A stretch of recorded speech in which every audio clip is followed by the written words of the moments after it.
This is our last evening. You just don't know how final it is. Dean Carter's phone buzzed at 3:47 p.m. on a Tuesday that would split his life in half.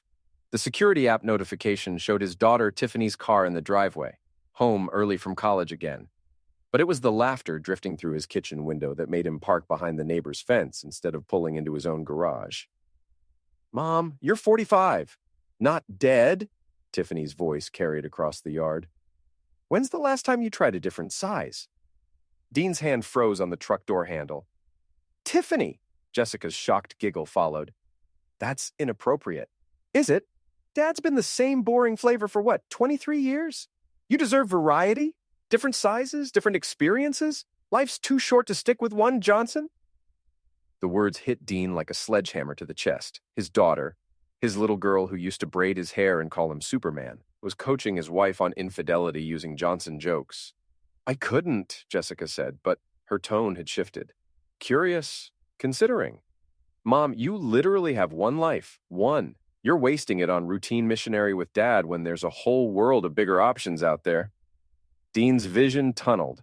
23 years of marriage, 22 years raising Tiffany as his own after her biological father split, 60-hour work weeks building Carter Construction from a pickup truck and a toolbox into a company employing 37 people. Also, his girls could have everything they wanted, and now his daughter was pimping his wife. "What if he finds out?" Jessica whispered. "So don't tell him. Or, better yet, suggest an open marriage. Make it sound progressive, like couples therapy. Men are stupid, Mom. They'll agree to anything if you frame it right." Dean's phone buzzed again. This time it was Travis Blake's number, his youngest foreman, calling in sick for the third time this month. The pieces clicked together like a blueprint snapping into place. He drove 3 blocks to Mel's Diner, ordered black coffee, and called his lawyer. "Paul, it's Dean Carter. I need to see you tonight. Emergency consultation." "What's wrong? Job site accident?" "My marriage just became a demolition project." By 7 p.m., Dean sat across from Paul Morrison in the lawyer's downtown office, manila folders spread between them like evidence at a crime scene. "How certain are you about the affair?" Paul asked, adjusting his glasses. "My daughter just gave my wife a masterclass in cheating, and my foreman's been mysteriously sick every time I leave town for supply runs." Paul nodded grimly. "Indiana's a no-fault divorce state, but adultery affects asset division if you can prove financial misconduct. We'll need evidence." "I'll get it." "Dean, listen carefully. Don't do anything stupid. Don't confront them. Don't make threats. Document everything, but keep your hands clean." Dean stood, shaking Paul's hand. "I built my company from nothing using planning and patience. This won't be any different." But Paul Morrison didn't know about Dean's other education, the one he'd gotten in boxing gyms and back alley fights before Jessica made him promise to go legitimate. Some lessons you never forget. Wednesday morning, Dean kissed Jessica goodbye like he had for 8,000 days, tasting lies on her lips. "Supply run to Louisville," he said. "Back Thursday night." "Drive safe," she replied, already reaching for her phone before his truck left the driveway. Instead of driving south, Dean went to Best Buy. Cash purchase, micro cameras, audio recorders, GPS trackers, then to his old friend Benji's auto shop. "Need some tech work on the house," Dean told Benji, who'd been his sparring partner back when they thought they'd make it as professional fighters. "Legal tech work. The kind where my wife doesn't get half my assets." Benji grinned. "Now we're talking." They installed pinhole cameras in the bedroom, living room, and kitchen, audio pickups in Jessica's car, GPS tracker on Travis's Silverado. The whole operation took 3 hours and cost less than one of Jessica's shopping trips. Dean checked into a Holiday Inn 12 miles away and settled in to watch his life implode in real time. The first video call came at 2:17 p.m., Travis's truck in Dean's driveway. The audio was crystal clear. "He's gone until tomorrow night," Jessica purred into her phone. "Tiffany's at class until 6. "On my way, beautiful." Dean watched his wife smooth her hair in the hallway mirror, checking her reflection like she was preparing for a job interview instead of adultery. When Travis knocked, she answered wearing lingerie Dean hadn't seen since their honeymoon. "You look incredible," Travis said, pulling her close. "Tiffany says I need to start living for myself." "Smart girl. Your husband doesn't appreciate what he has." They were in Dean's bedroom within minutes. The camera angles captured everything. Faces, positions, the wedding photo on the nightstand knocked over during their enthusiasm. Jessica gave him a warning look, but Travis perked up. "That's the initial investment, yes. For equipment, permits, marketing." "What's your timeline?" Happy's good, Dean said, proud of how steady his voice sounded. She's talking about exploring options and not settling for routine. I think I gave her some confidence about trying new things. What kind of new things? You know, variety in all aspects of life. Tiffany giggled. She deserves better than the same old, same old. Dean stared at his reflection in the bar mirror. Gray stubble, crow's feet, hands scarred from 30 years of honest work. Same old, same old. I'm proud of you for encouraging your mother, he said. Really? Really. She should have everything she wants. After hanging up, Dean ordered another drink and started planning. In construction, you survey the site before you build. In boxing, you study your opponent before you fight. In revenge, you learn everything before you strike. His phone buzzed with a text from Jessica. Miss you. Can't wait until you're home. Dean typed back, Miss you too. Love you. The bartender refilled his glass without being asked. Thursday evening, Dean returned home with flowers and a smile that felt like wearing a Halloween mask. How was Louisville? Jessica asked, accepting the roses with what looked like genuine happiness. Productive. Got everything I needed. That night, they made love for the first time in months. Jessica was enthusiastic, creative, using techniques she'd definitely learned from someone else. Dean matched her energy, whispering how much he'd missed her, how beautiful she looked, how lucky he was. Afterward, she curled against his chest like the old days. Dean, can we talk about something? Anything. I've been thinking about us, about how we might expand our experiences. Dean's heart hammered, but he kept his breathing steady. What do you mean? Some couples try opening up, exploring. It might make us stronger, like seeing other people, not instead of each other, in addition to, with full honesty and communication. Dean was quiet for 30 seconds. That's a big change. I know, but we're both still young enough to experience more life. Don't you ever wonder what else is out there? Sometimes, he lied. But I worry about jealousy, about losing what we have. We won't lose anything, we'll just add to it. Dean kissed her forehead. I need time to think about this. Of course, take all the time you need. Within an hour, Jessica was asleep. Dean slipped downstairs and reviewed the day's surveillance footage. 2 hours after he'd left for work, Travis had come over. They'd used Dean's shower afterward, eaten Dean's food, drunk Dean's beer. In the kitchen video, Travis had slapped Jessica's A and said, Your husband's an idiot if he doesn't see what a prize you are.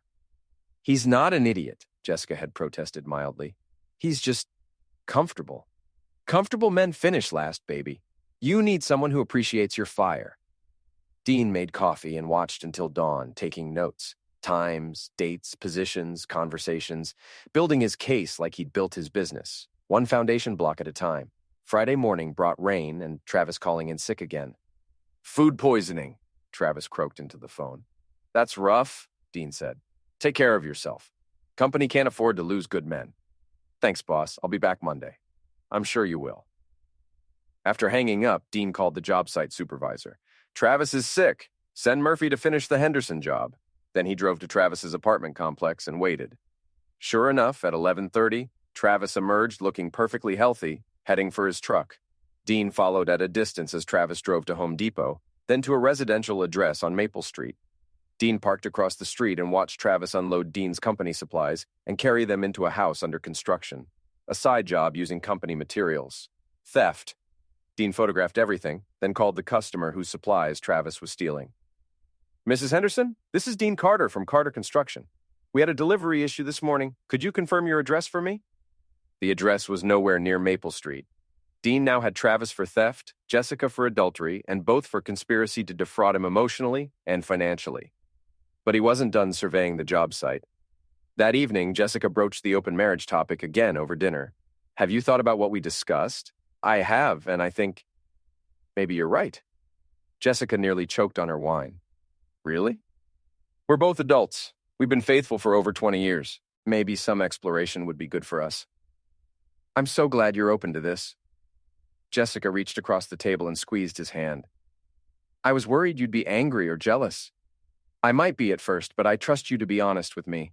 Complete honesty, I promise. Same here. If either of us develops feelings for someone else, we communicate immediately. Absolutely. Dean refilled their wine glasses. So, do you have anyone in mind? Jessica blushed. There is someone I find attractive, but I haven't done anything about it. Who? Travis, from your company. Dean nodded slowly. He's a good-looking guy, young, strong. I hope that doesn't bother you. It's natural to be attracted to youth and energy.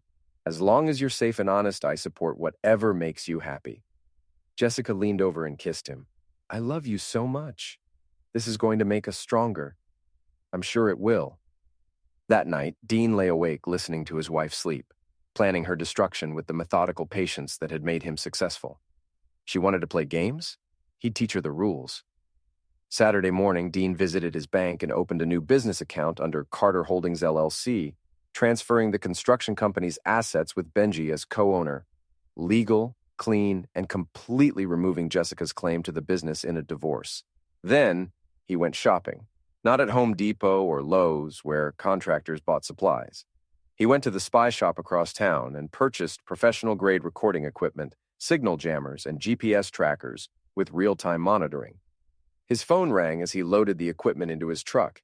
Dad? Tiffany's voice was excited. Mom told me about your conversation. I'm so proud of you both for being progressive. Your mother deserves to explore her options. Exactly. Monogamy is such an outdated concept. You're being incredibly mature about this. I learned a long time ago that you can't control other people. You can only control your reaction to them. That's so wise. Mom's going to have the best time, and who knows, maybe you'll find someone too. Dean smiled grimly. Maybe I will. After hanging up, he drove to Travis's apartment and planted GPS trackers on both his truck and his motorcycle. Then he went home and installed the new recording equipment throughout the house, upgrading his surveillance network to professional standards. By evening, he had real-time audio and video coverage of every room, plus GPS tracking on both Jessica's car and Travis's vehicles. He was ready for the next phase. Sunday dinner was at Jessica's mother's house, a weekly tradition that Dean usually enjoyed. Tonight, it felt like a war council. You look radiant, Jessica, her mother said. Marriage must be agreeing with you. Things are really good, Mom. Dean and I are exploring new opportunities. Tiffany smirked. Mom's finally living her best life. What kind of opportunities? Asked Jessica's sister Linda, always the busybody. Just personal growth? Jessica replied vaguely. Dean's being very supportive, Tiffany added. He's not one of those possessive, insecure husbands. Linda studied Dean suspiciously. You're okay with your wife having personal growth? I want Jessica to be happy, Dean said simply. If that means exploring new experiences, I support her. How modern of you, Linda said, not hiding her skepticism. Later, as they walked to their cars, Linda pulled Dean aside. What's really going on?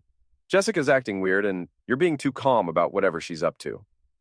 Dean looked at his sister-in-law. 15 years of family barbecues and Christmas mornings, someone he genuinely cared about. Sometimes people change, Linda.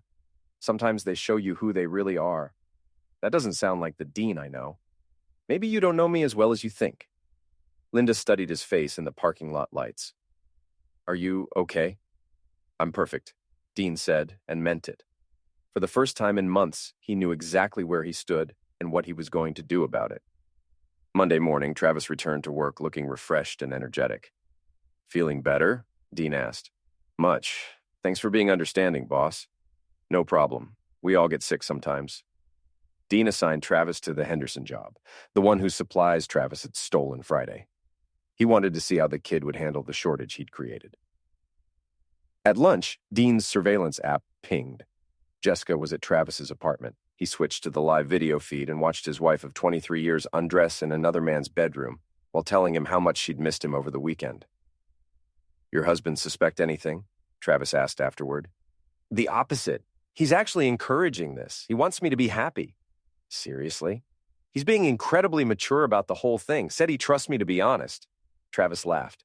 And are you being honest? I told him I'm attracted to you and want to explore it. What did he say? That he supports whatever makes me happy. Holy crap, your husband's either a saint or an idiot. He's just evolved, not possessive like other men. Dean closed the app and drove back to the job site. Travis was arguing with Murphy about the supply shortage. Someone must have miscounted the delivery, Travis was saying. I counted it myself, Murphy replied. We're short 2 boxes of tiles and a gallon of primer. Crap happens, Travis shrugged. Dean approached them. Problem? Supply shortage, Murphy explained. We need another Home Depot run. Travis, you handle it. Take the company card. Travis looked uncomfortable. Actually, I'm not feeling great again. Maybe Murphy should go. You seemed fine this morning. Fresh air might help. Take the truck. Travis had no choice but to agree. Dean watched him drive away, knowing he was trapped. He couldn't buy supplies to replace what he'd stolen without raising questions about why he needed them. At 3 p.m., Travis called in a panic. Boss, there's a problem with the company card. It got declined. That's impossible. I'll call the bank. Dean made a show of calling the bank while Travis waited on hold, then called back. System glitch. They're fixing it now. Just get what we need, and I'll reimburse you personally. I don't have $300 on me. Then I guess the Henderson job stops until tomorrow. Customer won't be happy. Travis was trapped. He couldn't admit he'd already stolen the supplies, couldn't explain why he was broke after supposedly working side jobs, and couldn't let the project stall without looking incompetent. I'll figure something out, he finally said. Dean smiled. I know you will. You're resourceful. That evening, Jessica came home glowing. Good day? Dean asked. Wonderful. I spent some time with Travis. How was it? Amazing. He's so different from routine. More passionate. I'm glad you're happy. Are you sure? You seem a little distant. Dean pulled her into his arms. I'm processing. It's a big change, but I love seeing you excited about life again. They made dinner together, chatting about everything except the elephant in the room. Jessica mentioned that Tiffany was coming home for the weekend. She wants to meet Travis, Jessica said carefully. That makes sense. If he's going to be part of your life, family should know him. You'd be okay with that? As long as you're happy, I'm happy. That night, after Jessica fell asleep, Dean reviewed the day's surveillance footage. During their afternoon encounter, Travis had mentioned needing money. This side business isn't paying off like I hoped, he'd told Jessica. What kind of side business? Construction stuff, but I'm having cash flow problems. Maybe I could help. We have savings. I couldn't take your money. It's not just mine. Dean makes good money. Travis had gotten quiet, thoughtful. How much access do you have to your accounts? Joint checking and savings. Why? Just curious about your financial situation, in case things get serious between us. Dean rewound and watched again. Travis wasn't just stealing his wife and his company supplies. He was planning to steal his money too. The kid was greedier than Dean had thought, which made him more dangerous but also more vulnerable. Tuesday morning brought a surprise. Tiffany called while Dean was reviewing surveillance footage. Dad, can I talk to you about something personal? Sure. It's about Mom and her exploration. I'm worried she's moving too fast. Dean paused the video. What do you mean? She's talking about this guy Travis like he's the love of her life. She's only known him a few weeks. Your mother's an adult. She can make her own choices.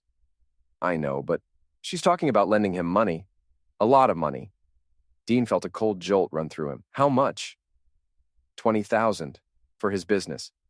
Dad, I encouraged her to have fun, not to become someone's ATM. I appreciate you telling me. Are you going to talk to her? I'll handle it. After hanging up, Dean called his bank and placed a freeze on all joint accounts pending suspicious activity investigation. Then he called Paul Morrison. They're planning to steal from me, he told his lawyer. Can you prove it? I will tonight. Dean came home Tuesday evening with Chinese takeout and a bottle of wine. Celebrating something? Jessica asked. Us. This new chapter in our lives. Over dinner, Dean steered the conversation toward Travis. How serious is this getting? I don't know yet. He's different from anyone I've ever been with. Different how? He sees me as a woman, not just a wife and mother. He makes me feel young again. That's important. He's starting a business. Asked if I might be interested in investing. Dean refilled their wine glasses. What kind of business? Construction. Like yours, but residential renovation. He has experience and contacts. Sounds promising. How much would you invest? We haven't decided. Maybe $20,000 to start. Dean nodded slowly. That's a significant amount. You'd want to see a business plan, financial projections. Of course. I'm not stupid. I know you're not. But mixing business with romance can be complicated. You think I shouldn't do it? I think you should be careful. Make sure his intentions are honest. Jessica reached across the table and took his hand. I love how protective you are. Even now, not possessive, just caring. I'll always care about you, no matter what happens between us. That night, after Jessica was asleep, Dean reviewed the surveillance footage from Travis's apartment. The audio quality was perfect. "She's ready to invest," Jessica had told Travis during their afternoon session. "How much?" 20,000, maybe more if the business takes off. "This is perfect. We can use her money to get started, then expand from there." "What about Dean?" "What about him? You said he's okay with all this." "He is, but he suggested I ask for a business plan." Travis had laughed. "I'll put something together. Nothing too detailed. Just enough to convince her." "You're not going to take advantage of me, are you?" "Baby, I'm going to take care of you better than your husband ever has." Dean saved the recording and went to bed. Tomorrow, he'd start building the trap that would destroy them both. Wednesday morning, Dean called in sick and drove to downtown Indianapolis. His first stop was a private investigator's office. "I need deep background checks on 2 people," he told the investigator, handing over Travis's information and his daughter's best friend Nancy's contact details. "How deep?" "Criminal history, credit reports, employment records, social media analysis, everything." His second stop was a meeting with his accountant. "I need to restructure my assets," Dean explained. "Business incorporation, offshore accounts, divorce protection. How urgent is this?" "Very. I also need documentation of any suspicious financial activity on my joint accounts." By evening, Dean had established a paper trail showing Jessica's attempts to access unusual amounts of cash, Travis's history of job hopping and minor theft charges, and a new corporate structure that protected his assets from any divorce settlement. When he got home, Jessica was cooking dinner and humming to herself. "You look happy," he said. "I am. Travis is putting together a business proposal for me to review." "When will you see it?" "This weekend. He's coming to dinner Sunday. I hope that's okay." Dean kissed her cheek. "I look forward to meeting him properly." "You're amazing, you know that? Most husbands would be insane with jealousy." "I'm not most husbands." "No, you're not. You're special." Dean went to his workshop and opened his old boxing equipment bag. The gloves still fit perfectly. Thursday brought the private investigator's preliminary report. Travis Blake had been fired from 3 construction jobs for theft, had outstanding debts totaling $37,000, and was currently being sued by 2 former business partners. Nancy Miller, Tiffany's best friend, had interesting social media activity. Posts about helping friends make better choices and loyalty versus honesty suggested she knew more about the situation than she was letting on. Dean called Nancy directly. "This is Dean Carter, Tiffany's father. Could I speak with you privately? Is Tiffany okay?" "She's fine, but I need to discuss something sensitive about my family situation." They met at a coffee shop near Nancy's campus apartment. She was nervous, fidgeting with her phone. "What's this about, Mr. Carter?" "I think you know." Nancy stared into her latte. "I told Tiffany this was a bad idea." "What was a bad idea?" "Encouraging your wife to explore. Tiffany thought it would make your mom happy, but I said it would just cause problems." "What kind of problems?"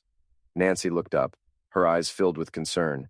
"Mr. Carter, I think they're planning to take money from you.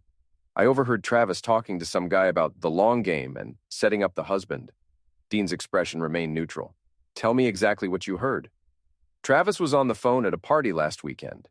He said something about your wife being the perfect mark and that once he had access to her accounts, he could drain the old man completely before disappearing." "Did you tell Tiffany about this?" "I tried, but she thinks I'm being paranoid. She says Travis really cares about your wife." Dean reached into his jacket and pulled out an envelope containing $500 cash. "Nancy, I need you to do something for me. Can I trust you to keep this conversation private?" She stared at the money. "What do you want me to do?" "I want you to record any conversations you have with Tiffany or Travis about my family. Anything at all. Can you do that?" Nancy took the envelope. "Are you going to hurt them?" "I'm going to protect myself and my assets. That's all. Tiffany's my best friend. I don't want her to get in trouble. Tiffany's an adult who made adult choices. She encouraged my wife to commit adultery and fraud. The consequences are on her." Nancy nodded slowly. "I'll help you." Dean stood to leave, then turned back. "Nancy, when this is over, Tiffany's going to need a real friend, someone honest. Be that person for her." Friday evening, Jessica announced that Tiffany would be joining them for Sunday dinner with Travis. "She's excited to meet him," Jessica said. "I'm sure she is." "Dean, can I ask you something personal?" "Of course." Have you thought about exploring too, finding someone for yourself? Dean considered the question. Would that bother you? I think it would be fair. Equal opportunity exploration. There is someone I've been thinking about. Jessica's eyes lit up with curiosity. Really? Who? Linda. Jessica nearly dropped her wine glass. My sister Linda? She's attractive, intelligent, and we have a connection. She's also recently divorced. Dean, I don't know how I feel about that. Why not? You're sleeping with my employee. Isn't your sister fair game? Jessica was quiet for a long moment. That's different. How? Linda's family. Travis is just business. Dean smiled coldly. So there are rules to this open marriage. You can sleep with people I work with, but I can't sleep with your family? It's not about rules. It's about appropriateness. I see. So you want me to be supportive of your choices, but you get veto power over mine. No, that's not. I just need time to think about it. Take all the time you need. But remember, you opened this door. That night, Dean didn't bother reviewing surveillance footage. He spent the evening in his workshop, preparing for Sunday's dinner party. Saturday morning, Dean drove to Benji's auto shop for a different kind of preparation. You remember how to throw a punch? Benji asked, lacing up sparring gloves. Some things you never forget. They spent 2 hours in Benji's private gym, working combinations on heavy bags and practicing footwork. Dean's muscle memory came back quickly. Your form's still solid, Benji said. But your timing's off. You're telegraphing your punches. I'm out of practice. What's this really about, Dean? You planning to fight this Travis kid? Dean unwrapped his hands slowly. I'm planning to be ready for whatever happens.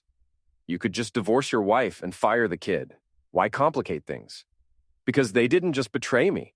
They conspired to rob me. They involved my daughter in destroying our family. This isn't about a marriage ending. It's about justice. Benji nodded grimly. When do you need me? Monday morning. Bring your truck and your camera. What are we doing? Construction work. Sunday arrived with unseasonable warmth and crystal clear skies. Perfect weather for a family barbecue and the complete destruction of Dean's old life. Travis arrived at 4 p.m. wearing khakis and a button-down shirt, carrying flowers for Jessica and a bottle of wine for Dean. He looked nervous but confident, like a man who believed he was winning a game he didn't fully understand. Mr. Carter, he said, extending his hand. Thanks for having me. Dean shook firmly. Call me Dean. Any friend of Jessica's is welcome here. Tiffany arrived minutes later, practically bouncing with excitement to meet her mother's lover. She hugged Travis like they were old friends. Mom's told me so much about you, she gushed. All good things, I hope, Travis replied, grinning. The best things? Dean fired up the grill while Jessica bustled around the kitchen, playing hostess to her husband and her lover simultaneously. The surreal normalcy of it all would have been funny if it weren't so pathetic. So, Travis, Dean said, flipping burgers, Jessica tells me you're starting your own business. That's right, residential renovation. There's a real market for custom work. Absolutely, I've thought about expanding into that sector myself. Travis looked uncomfortable. Oh, I didn't realize you were interested in residential. I'm interested in profitable ventures. Tell me about your business plan. It's still in development, but I have experience, contacts, and now potential investment capital.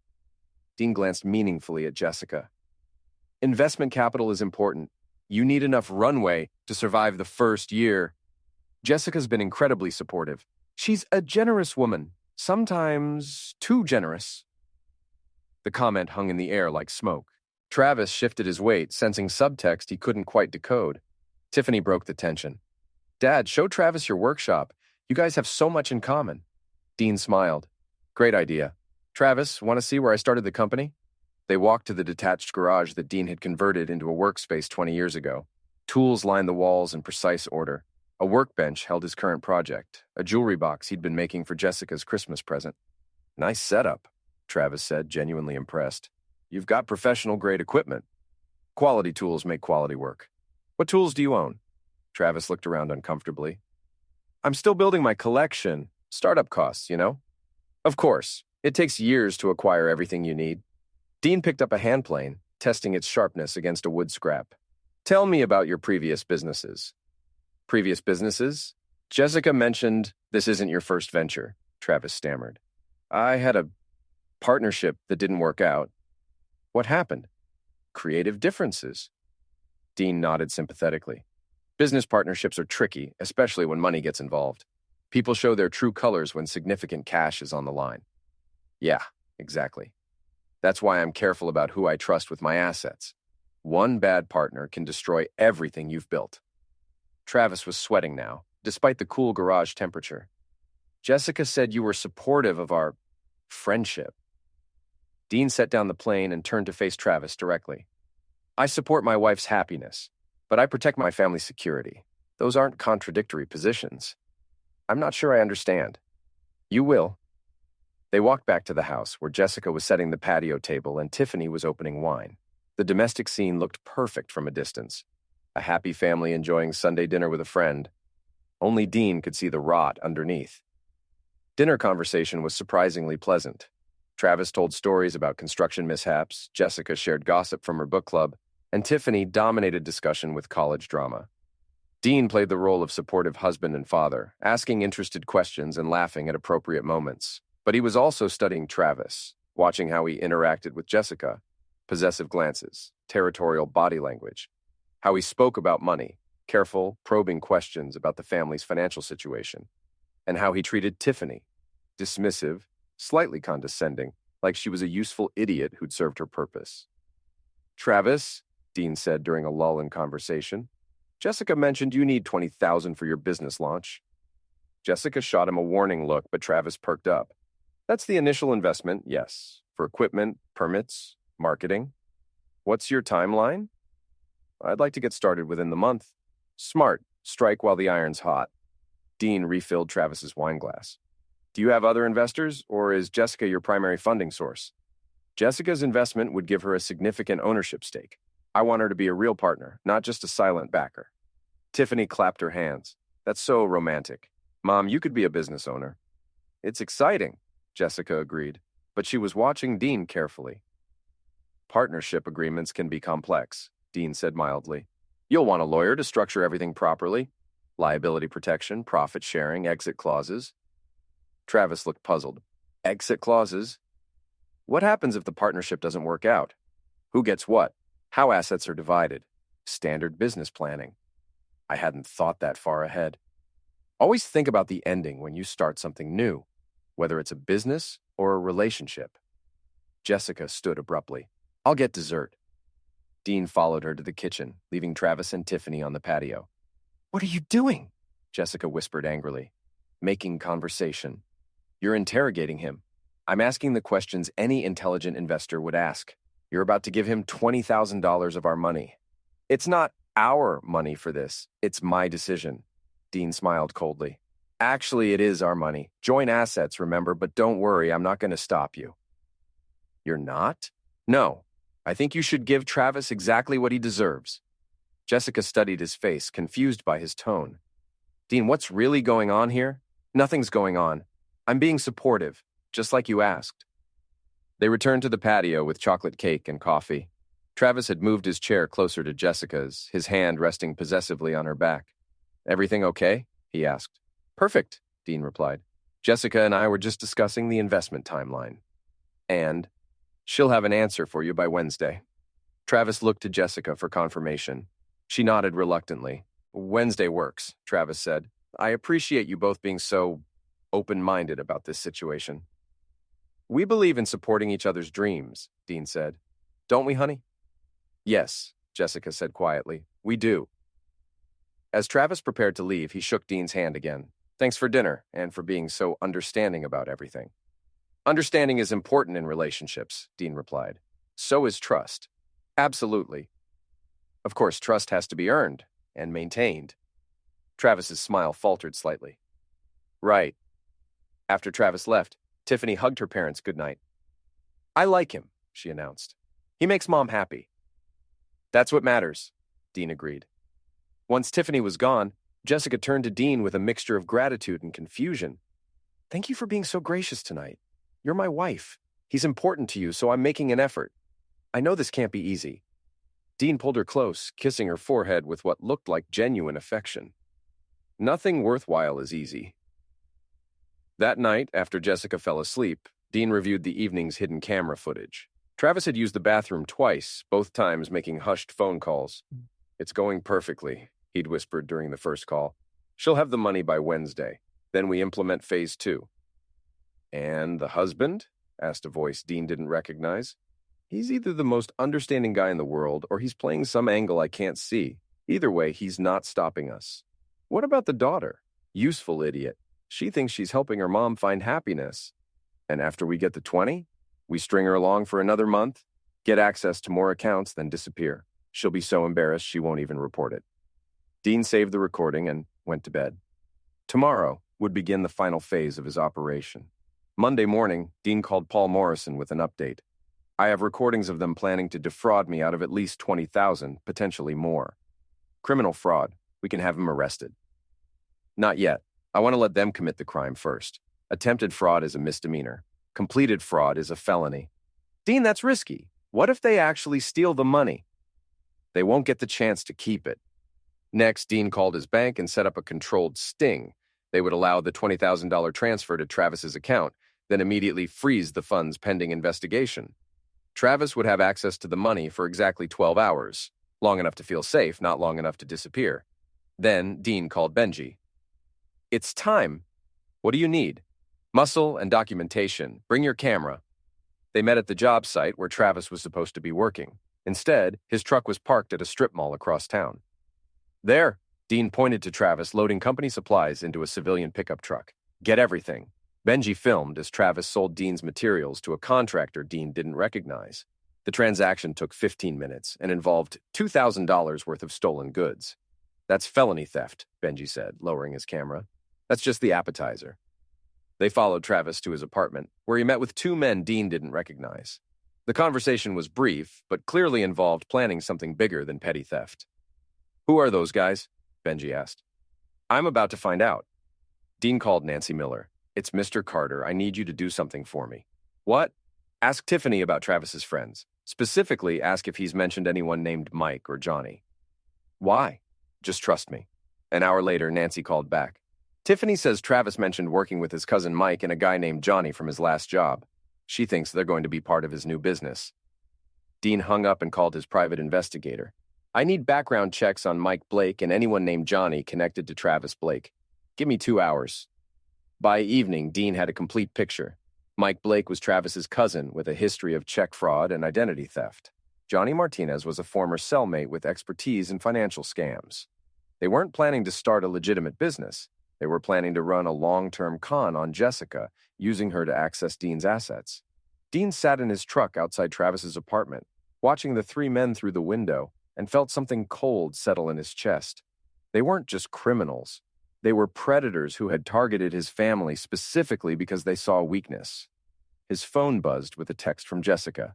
"Had lunch with Travis today. Everything's set for Wednesday. Thank you for being so supportive." Dean typed back, "I want you to be happy. That's all I've ever wanted." He meant it. He'd spent 23 years trying to make Jessica happy. Now he was going to make himself happy instead. Tuesday passed in careful preparation. Dean moved the remainder of his liquid assets into protected accounts, updated his will to remove Jessica and Tiffany as beneficiaries, and met with his lawyer one final time. "You're sure about this course of action?" Paul asked. "They made their choice. Now I'm making mine. The evidence is solid. We could have all 3 of them arrested today. Justice isn't just about punishment. It's about consequences matching actions. Dean, what you're planning goes beyond legal consequences. What I'm planning is perfect symmetry. They wanted to destroy my life for money. I'm going to destroy their lives, period." Paul leaned back in his chair. "Be careful. Revenge has a way of consuming people. I'm not consumed. I'm focused." That evening, Jessica was practically vibrating with excitement. "Tomorrow changes everything," she said over dinner. "Yes, it does. I've never done anything this bold before. Investing in Travis's business, being a real partner in something." "It's brave," Dean agreed. "Taking risks, trusting someone new. Are you okay with this? Really?" Dean reached across the table and took her hand. "Jessica, I want you to have everything you deserve. Tomorrow you will." She squeezed his fingers. "I love you. Even with everything that's changed between us, I love you. I know you do. In your own way." That night, Dean didn't sleep. He sat in his workshop cleaning his tools and thinking about the man he used to be, the one who believed in fairness, second chances, and the basic goodness of people he loved. That man was gone. Tomorrow would bury him completely. Wednesday morning dawned gray and cold.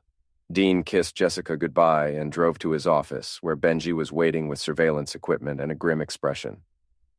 "You ready for this?"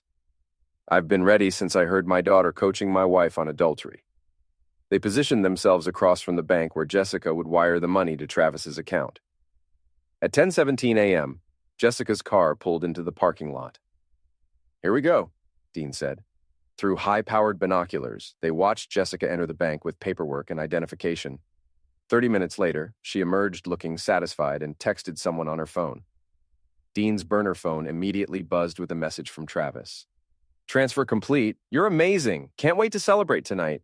Jessica texted back, "This is so exciting. I feel like a real businesswoman." Travis replied, "You are a businesswoman now, my partner in every way." Dean forwarded the messages to his lawyer, then called the bank. "The transfer's been completed. Initiate the freeze protocol." "Are you sure about this, Mr. Carter? Once we flag the account, there's no going back." "Do it." At 11:30 a.m., Travis's account was frozen by the bank's fraud department. The $20,000 Jessica had wired was locked pending investigation. At 11:45 a.m., Travis called Jessica in a panic. Dean listened to the call through Jessica's car microphone. "Baby, there's a problem with the bank. They froze my account." "What? Why?" "They're claiming suspicious activity. This is insane." "What does that mean for the business?" "I don't know. I need to talk to someone there. Figure out what's going on." "Should I come with you?" "No, let me handle this first. I'll call you later." Jessica drove home confused and worried. Travis, meanwhile, was making increasingly frantic calls to his cousin and Johnny Martinez. Dean had Benji follow Travis while he went home to comfort his wife. "The bank froze Travis's account," Jessica told him immediately. "They're claiming fraud." "That's terrible." "Did he give you any explanation?" "He's trying to sort it out now." "Dean, what if I lose the money?" "We'll figure it out. These things usually resolve themselves." "What if they don't?" Dean pulled her into his arms. "Then we'll deal with whatever comes next, together." Jessica cried against his chest while Dean stared over her head at the security monitor showing Travis's truck speeding away from the bank. By evening, the situation had escalated beyond Travis's control. The bank's investigation had uncovered his history of financial fraud. Johnny Martinez had been arrested on an outstanding warrant. Mike Blake had disappeared entirely. Travis showed up at Dean's house at 7 p.m., desperate and dangerous. Jessica answered the door, and Dean watched from the kitchen as Travis grabbed her arms. "We need to talk," Travis said, his voice tight with panic. "What's wrong?" "Everything's wrong. The bank, the cops, everything's falling apart." "Slow down. Tell me what happened." "Someone set us up. Someone knew about the business plan and sabotaged it." Jessica looked confused. "Who would do that?" Travis glanced toward the kitchen where Dean was pretending to read the newspaper. "Where's your husband?" "Right here," Dean called, walking into the living room. "Evening, Travis. Jessica told me about your banking troubles." Travis studied Dean's face suspiciously. "Did you know this would happen?" "Know what would happen?" "The freeze, the investigation." Dean shrugged. "Banks investigate large transfers sometimes, especially to new accounts with limited history." "This wasn't random. Someone reported fraud." "Who would do that?" Travis stepped closer to Dean, his fists clenched. "You tell me." Jessica moved between them. "Stop it. Travis, you're scaring me. Your husband's been playing games since Sunday. All those questions about business plans and exit strategies." "He was just being cautious," Jessica said. But doubt was creeping into her voice. Travis laughed bitterly. "Cautious? He's been 3 steps ahead this whole time." Dean looked at Travis with calm curiosity. 3 steps ahead of what? Don't play innocent. You know exactly what this is about.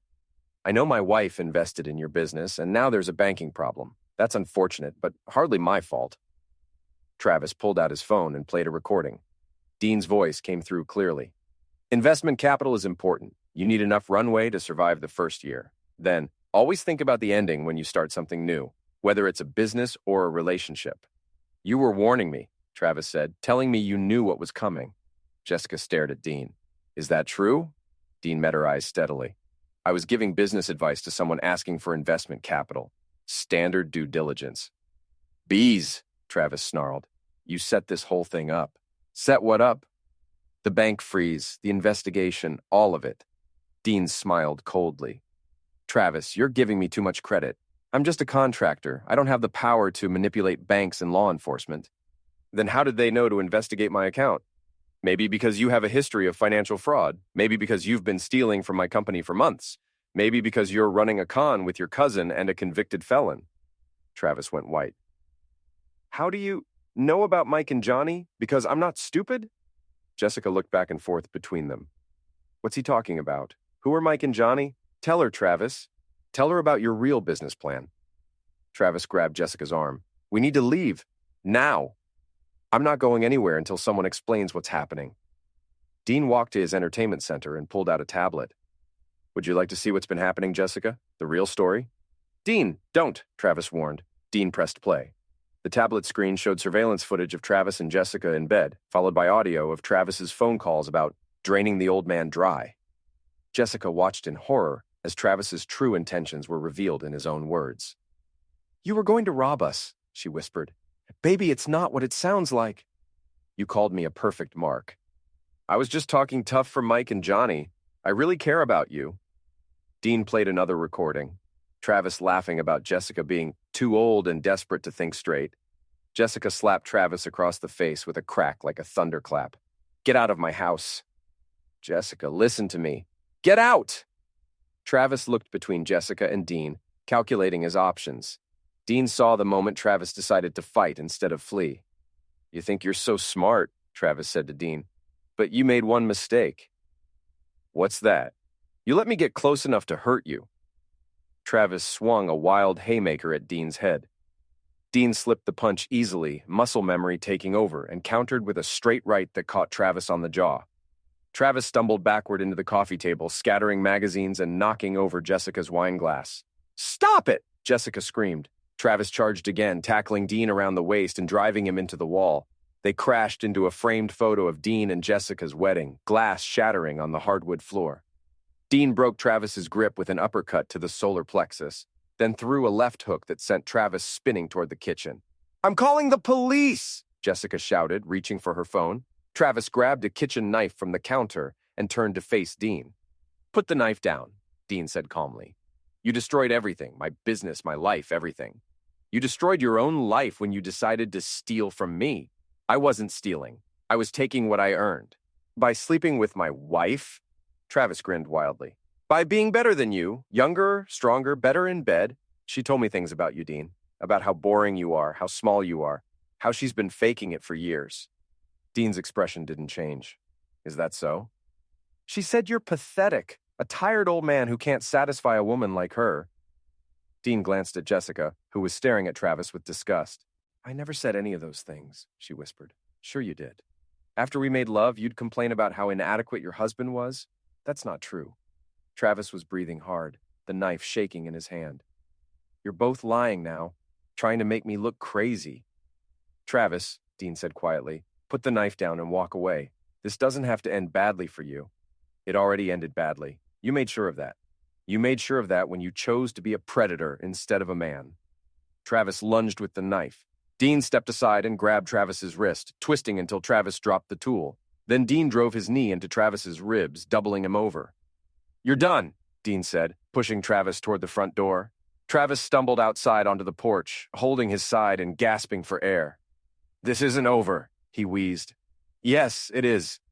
Dean closed the door and locked it, leaving Travis outside in the cold. Through the window, they watched him limp to his truck and drive away. Jessica was shaking. How long have you known? Since the day I heard you and Tiffany talking about trying new sizes? You've been planning this the whole time. I've been protecting myself the whole time. By humiliating me. Dean looked at his wife of 23 years, seeing her clearly for the first time in months. You humiliated yourself, Jessica. I just documented it. The next morning brought consequences. Travis was arrested at his apartment on charges of theft, fraud, and attack. Mike Blake was picked up trying to cross state lines. Johnny Martinez pled guilty to his role in the conspiracy in exchange for a reduced sentence.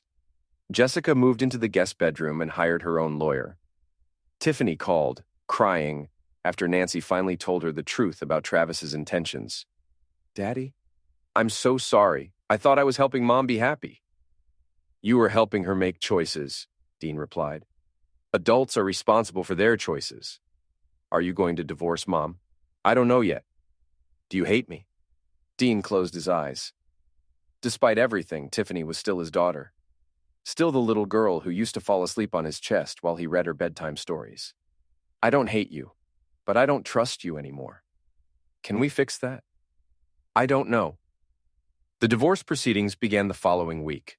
Jessica's lawyer argued for spousal support and half of all marital assets. Dean's lawyer presented evidence of adultery, conspiracy to commit fraud, and attempted theft. The judge was not sympathetic to Jessica's position. Mrs. Carter, you engaged in an extramarital affair with the specific intent of defrauding your husband. The court finds that your conduct was so egregious as to bar any claim to spousal support. Jessica received 20% of their liquid assets, enough to start over, but nowhere near enough to maintain her previous lifestyle. The house, the business, and all retirement accounts remained with Dean. 6 months later, Dean stood in his empty house, packing the last of his belongings. He'd sold the property to a young couple with children who would fill it with laughter instead of lies. Benji helped him load boxes into a moving truck. Where to now? Montana. Bought a cabin near Glacier National Park. Starting over at 50. Starting over at every age is better than staying in the wrong place. Dean's phone rang. It was Tiffany. Dad, I graduate next month. Will you come? Dean looked around the house where he'd raised her, where she'd taken her first steps and spoken her first words, where she'd eventually helped destroy his marriage. I'll be there. Really? You're still my daughter, Tiffany. That doesn't change. I love you, Dad. I'm sorry for everything. I love you too. But love isn't enough anymore. Trust has to be earned back. I'll earn it, however long it takes. After hanging up, Dean walked through the empty rooms one last time. In the master bedroom, he found Jessica's wedding ring on the nightstand, the one she'd thrown at him during their final argument. He picked it up and studied the inscription, forever and always. Dean dropped the ring in his pocket, not as a keepsake, but as a reminder. Some promises are made to be broken by people who never understood their value in the first place. His phone buzzed with a text from an unknown number. This is Linda, Jessica's sister. I heard about the divorce. If you ever want to talk, I'm here. Dean smiled and deleted the message. He was done talking to anyone connected to his old life. The moving truck pulled away from the house at sunset. Dean followed in his pickup, watching his former home disappear in the rearview mirror. At the state line, he stopped at a rest area and walked to a scenic overlook. The wedding ring caught the last rays of sunlight as he threw it into the river below. 23 years of marriage. 22 years of raising someone else's child as his own. 60-hour work weeks building a business to support a family that ultimately betrayed him for the promise of something bigger and more exciting. Dean Carter had been a faithful husband, a loving father, and an honest businessman. Those qualities had made him a target instead of earning him respect. But Dean Carter was dead now, buried under the weight of other people's choices. The man walking back to his truck was someone new, someone who understood that loyalty is a currency that should only be spent on people who value it. His phone rang one last time. The caller ID showed Jessica. Dean let it go to voicemail, then deleted the message without listening to it. The road to Montana stretched out ahead of him, empty and full of possibilities. For the first time in months, Dean Carter smiled and meant it. Behind him, the sun set on everything he used to be.